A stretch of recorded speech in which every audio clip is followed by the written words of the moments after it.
What do you say after the gypsies?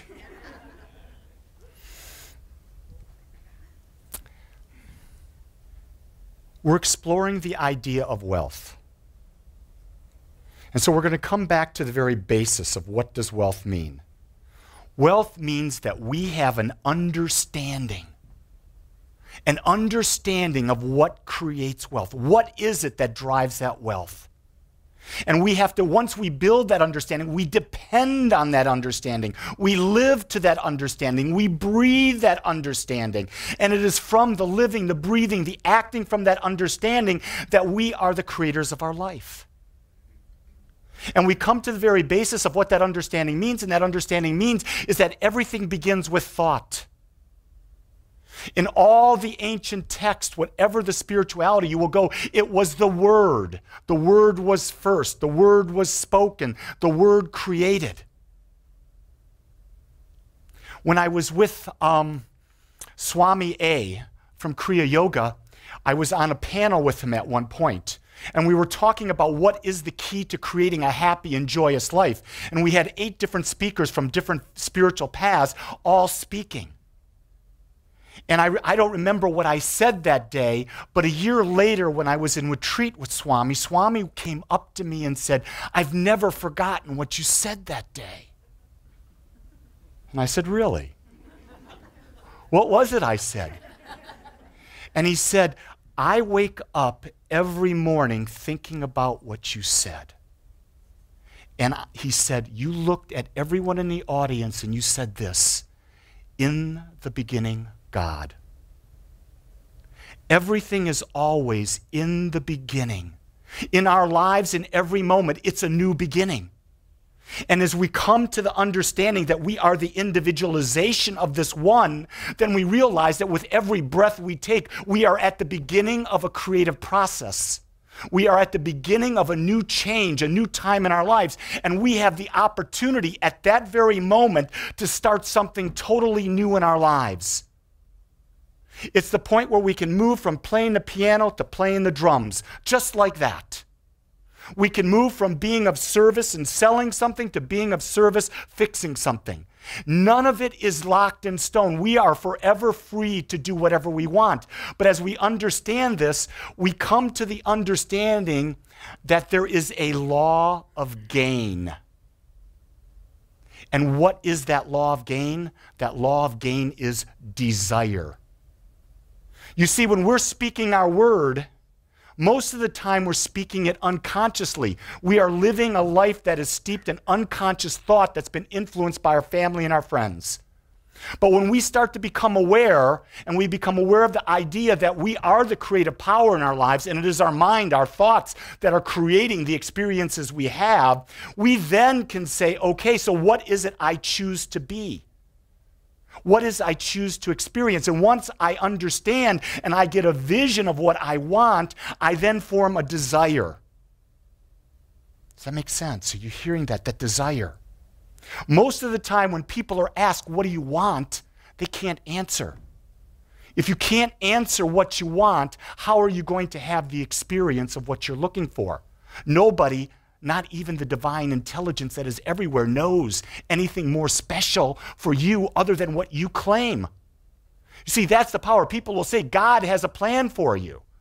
Well, the only plan that God has for you is the one that you choose, because you're that aspect of God, and God as the all has given itself as the individual the freedom to be, to do, to have, to experience anything. And so we come from the law of gain, from desire, to the way that it happens, to the idea, what is the key to success? And it is the idea of belief. All the great spiritual texts, it is done unto you as you believe. As you believe, you will receive. You hear this over and over. It's about building belief. And so people there, and they're building this belief. They're actually doing affirmations every moment. They're trying to think about it as much as they can. And yet, for many, nothing happens. Nothing happens. And they say, well, this stuff doesn't work. Or I'm a failure. I'm not as good as someone else. You see, but the idea of belief, and this is a very subtle change, a very subtle idea that we're taking in a different direction. The idea of belief is not just aligning your thoughts. You see, if you align all of your thoughts with that belief and your actions are not in alignment, then your thoughts are not really aligned with the belief. So it's an idea that you have to bring all of your thoughts and your actions into alignment with that which you desire. So a lot of people I know that get into the metaphysical movement, the New Thought movement, they come and they say, well, I hear the thought creates, so I'm going to sit here, I'm going to meditate every day, I'm going to pray every day, I'm going to affirm every day, and I'm going to do it every day, and I'm going to sit there. And that's what I'm going to do. They are destining themselves to failure. Because you see, you can't have a belief without a corresponding action. Does that make sense? So I want to take this idea of action, this idea of what we're taking, and I want to change it to this idea of inspired action. Because if you have a desire, if we have a dream out here, that is at the core of who we are. It is everything. We are consumed with this because it is the essence that's being pulled from within us to be expressed outward. And when we have that, any action that comes will be inspired through the dream. Does that make sense? So if we desire to be the greatest lead guitar player that ever existed, we're going to think it, we're going to visualize it, we're going to claim it into the universe, and then we're going to sit down and with joy in our heart, we're going to play the guitar. We're going to play it over and over and over, and it never becomes a routine. You see, it can't become a routine because it's what we desire, and if it's what we desire, we're inspired toward it. So a lot of times people will come and say, you know, I really want to drop 20 pounds. And I've done this eating program and that eating program. I've done this exercise and that exercise. I've even gone into silence and meditated about it for a year. Nothing changes in their body. They haven't brought together the two pieces. First off, is the desire real? Is it something you really want? Do you really want to shift and have a body that's different? If that desire is there, then you focus the thoughts on why. What is that desire there for? For me, it's about being able to use this temple to experience life in its fullness, that I'm able to do anything and everything I want to carry forth what I desire to be in the world. What is my greatest way of expressing? And for you, you have those ideas as well. And so when you get that idea that this is the vehicle, this is the Lamborghini of life, and it cruises through life, and that's how I want to be. Well, then, when I'm choosing what I'm putting into my mouth to feed, I'm feeding only high-octane fuel. For me, what I discern. But not only am I feeding, but then I'm going to say, well, I've got to exercise this machine, so I'm going to drive around the track, and I'm going to get used to it, and so I exercise. So everything that I'm doing there is in full alignment with the desire, so I've got my thoughts, my words, and my actions fully integrated into this idea of being this powerful presence. It must happen. There can be no doubt that that happens. You see, there's a blending there. That's the power of it. It's blending. And so when we talk about this, when we form this new desire, when do we start? Do we start when you've done enough chakra bending and you've done enough affirmations and you've done all these other treatments? Do you start your inspired actions then? No, you start now. No matter where you are in the process of what you want to experience, you start right now. And the idea is to become the person who would be living the dream that you have chosen. So if you were to picture yourself in a role, whether it be in a relationship, whether it be in a job, whether it be having so much money, whether it be having so much health, whatever that is that you're desiring, you then become that person now. What does that person in that role think like? What do they talk about? What do they act? how would they act? What is the next inspired step? You see, with universal mind, there's a divine intelligence that's everywhere that knows all things. And when you put out to the universe, when you put out to the God presence in you a desire to know, how would I go about this next step? What would my next step be toward me becoming this magnificent expression in this area of life? You will be guided when you listen in meditation or someone talking to you. You will hear those inspiring words that allow you to say, okay, here's my next step. It's logical, it's necessary. You see, when that next logical step that is being inspired from within you comes, you know it. It's not something you have to force yourself to do. So many times we take actions and we're forced to take them. Well, I don't know about you, but when I feel forced to do anything, I don't feel a lot of inspiration inside. Does that make sense? There's no inspiration at all. It means it's the difference between motivating and inspiring. You hear about motivational speakers. Well, no one can motivate you. Not for a long time. It's impossible because motivation is an outside force coming at you. As soon as the outside force disappears, there's no more push. Inspiration is something that someone can help you come to an understanding that you have within you, and then from within inside you, you are pulled forward into action. You are pulled forward in moving towards your goal. So what I want to share with you is that divine, inspired action is always about being what you are, desiring to be in service to others. You see, when you're thinking about what it is you want, let's say it's, I want to be in a great relationship. And for me, being in a great relationship means I take care of certain things, I act a certain way, and that. When I'm doing all of that stuff, I realize I am serving my partner. I am providing them a service to experience life in a greater way. So it doesn't become something I have to do, it becomes something I choose to do. In fact, not only do I choose to do it, it lights me up to do that.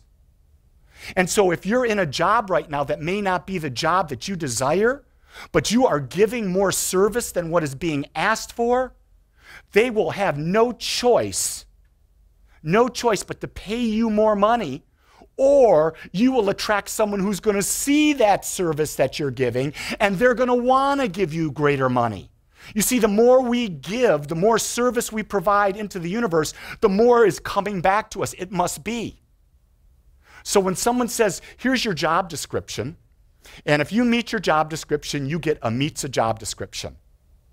When I was in the corporate world, I was always trying to do more than what my job description was.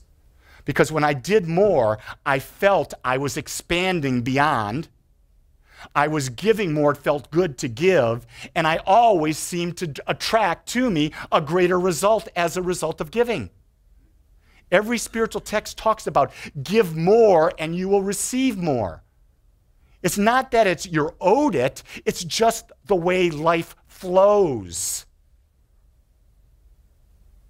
You see, the more you pump on a well, and you pump the water out, the more the flow starts in the well and the more that can come out. So the harder you pump, the more that comes out. So the more you give of service from that dream, from that person you are, the greater inspired you are. And when you're inspired, your day goes like this. It's so smooth and circular. Jean comes home and asks me on Friday, so did you work today or did you take a day off? And I said, well, you could call it work, but it gave me great joy. And what I'm finding is this is really clear. When you are doing that which you love, that which you're inspired to do, it's not work. You are living your dream. And that's the goal. Every great teacher out there says, find what you love and do it, because you'll love what you do and you will never, ever get tired. The question is, how do we open our mind to find out that which lifts our heart so that we can love what we're doing? We have a gentleman that comes to the Chamber of Commerce, and he gets up every week and he says, you know, I can't wait to get up in the morning, and I can't wait to go to this basket. And in this basket, it's got all of these receipts. Because I love being a bookkeeper. And he says, most of you don't ever want to do that.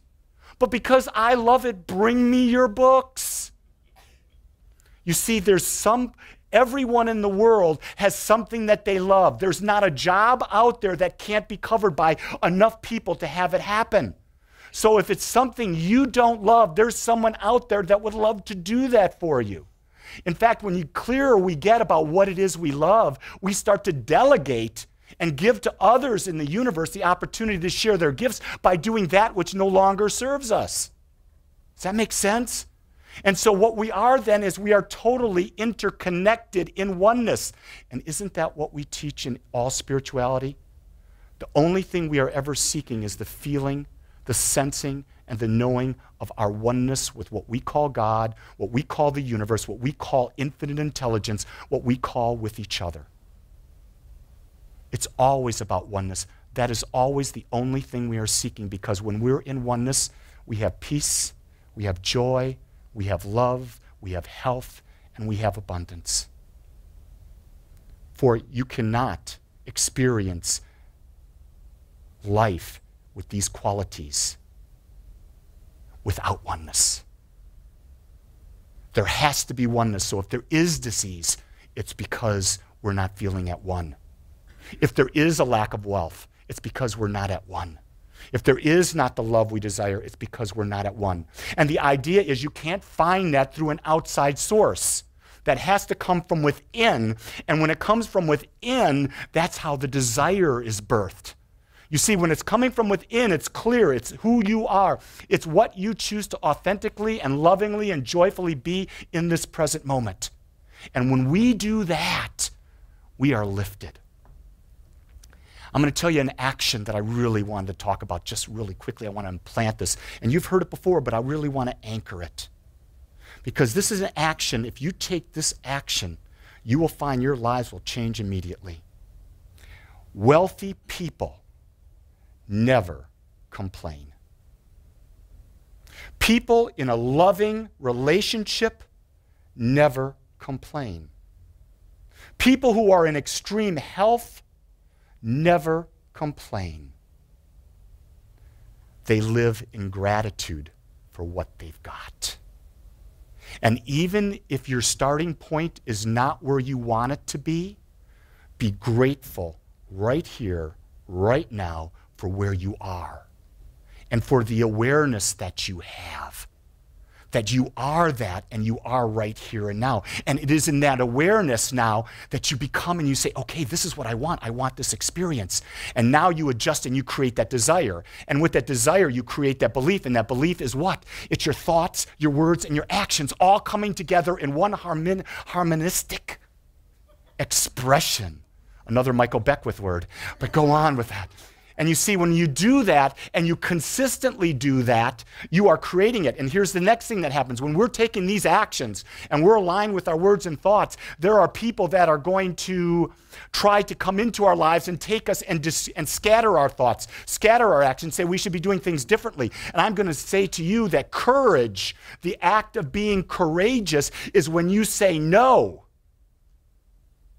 And you stand firm in what your desire is, and you stand firm in how you're acting, and you stand firm, committed to your change, and you don't honor anyone else's opinion because their opinion does not matter in your life. Do you hear that loud and clear? Another person's opinion does not matter about your life because you didn't come here to please anyone else. You came here to be the highest expression of life that has ever come forth, and you get to choose to how to do that. Breathe that in. You came here to be the highest expression of life that has never been expressed before. And let that feeling surge through you. Let that feeling challenge you. Let that feeling awaken in you what you're seeking. Because when you leave today, I ask you to sit down and ask this question. Am I doing? Am I being? Am I thinking what brings me joy? And if the answer is no, sit down and ask the question, what would bring me that joy? If you take a few moments of every day contemplating that, the answer will make itself known. And when the answer is known, a desire will come forth. And when that desire comes forth, you'll be speaking, you'll be thinking about it, and you'll be acting from it. And you will be truly living an authentic life. But more importantly, your life will be inspired, and it will be something that comes from within you. For what you seek is what you see in the mirror. For you are the perfection that you've always longed for.